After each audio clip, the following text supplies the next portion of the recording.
socialism, Myanmar was secluded from the international community. What about this time around too? And the Rohingya crisis will see a test for ASEAN as she proceeds to become people-centered, moving from diplomatic rules to a moral obligation.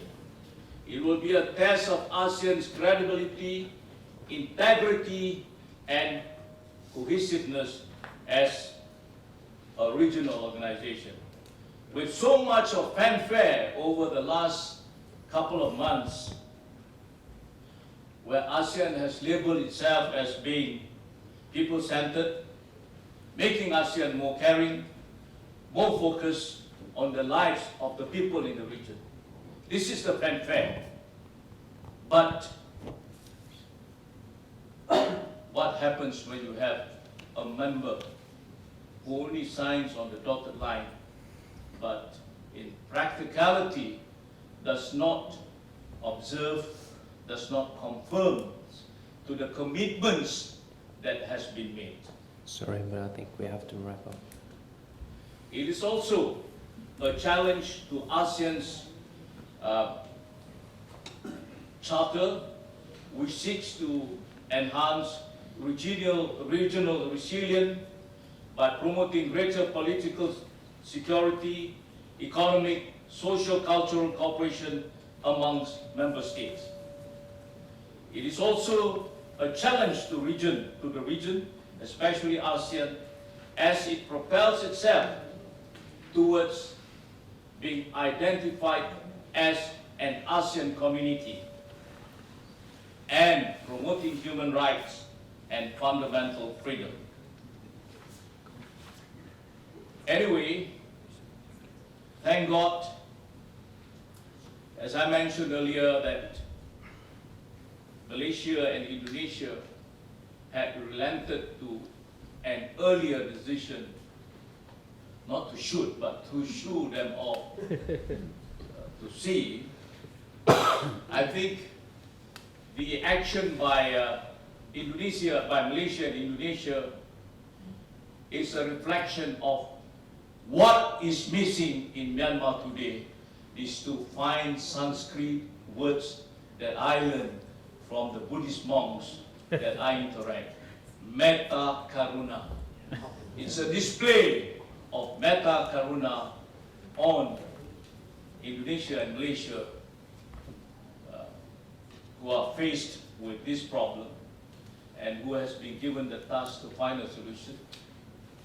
It's a feather on the cap of both these two countries, because inshallah, God willing, with Metta Karuna, it's hard for me to say this, but someday, inshallah, God willing, you can see the light at the end of the tunnel.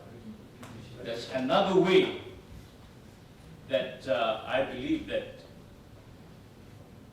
as a firm believer of Asian values, that Lee Kuan Yew was talking, the late Lee Kuan Yew was talking about before his demise, as a firm believer of the Asian values, I believe in this ASEAN way, the ASEAN way of doing things, the ASEAN way of informalities, of politeness, and God willing, but I know it's tough out there, because I know the leadership. Some of them were in the service with me before. These are tough nuts you are facing, but you need a very, very strong cracker to crack them. So on that note, ladies and gentlemen, let us all put our hearts and soul together, not because those who are suffering, those who are forced to live in dilapidated boats. And I know, I'm told that sometimes some of the traffickers, what they do is they make the victims jump into the water and then they shoot at the boats. Let us pray that common sense, sound judgment will prevail. Thank you very much.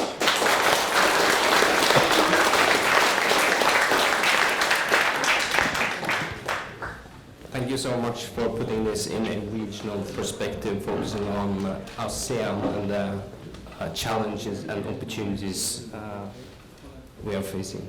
Now I'll leave the floor to Dr. Gianni Tolani, the Secretary General of the Permanent People's Tribunal in Rome. His heading is what the tribunal approaches